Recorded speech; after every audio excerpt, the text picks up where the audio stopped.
Hello, this is your boy Miguel from the Mobile 757, work with a wonderful customer. He has a no crank, no start condition. Keep your diagnostics very simple. Do not be changing out parts. Very simple, get yourself a multimeter.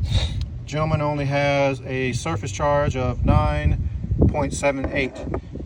You have to have a 12.5 volt battery before on the surface charge. When you crank the engine and you actually add a load to it, you will drop it, and you cannot be below 9.5 volts.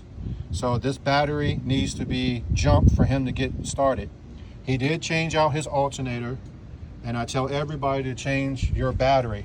The reason why I say change your battery, this is a non-maintenance battery. It's sealed. You can charge it for the rest of your life, but as soon as you hit below 40 degrees, guess what? You're buying a new battery.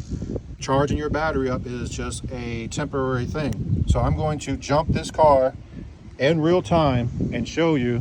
Can you try to start your car again? This is the sound of what your car is going to try to do because it doesn't have enough power. You're either going to make a clicky noise or barely move. All right, stop. And usually you'll hear a clicking noise. That'll be from the starter. As you can see, this battery is really low. So what we're going to do is we're going to come over and I'm going to get my jump box. This jump box will and shall be in the video description. So I got this jump box. It is a lot easier than walking around with a big jump box sitting right here. It is capacitors.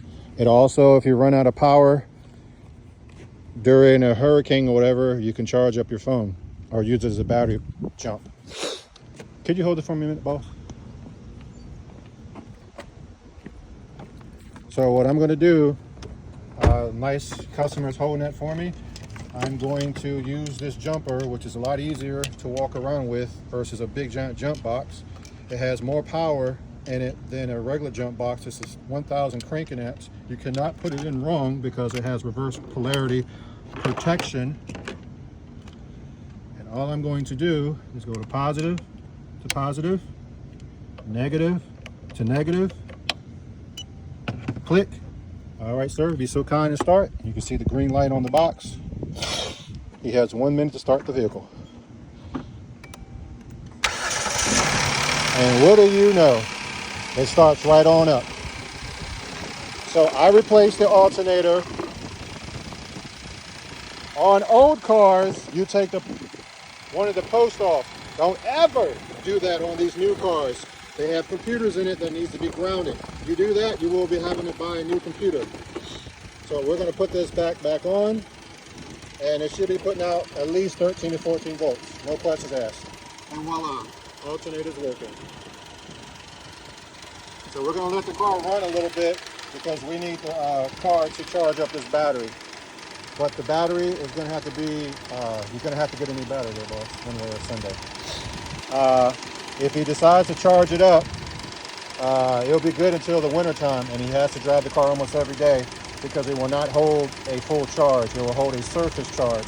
As soon as it gets below 40 degrees, any battery works too hard, it will just not start anymore, and you have to buy a new battery. Also, if you have a car that does absolutely nothing and you have everything connected, check your main battery fuse right here. If that is broken, you're not going to get any power in the car whatsoever.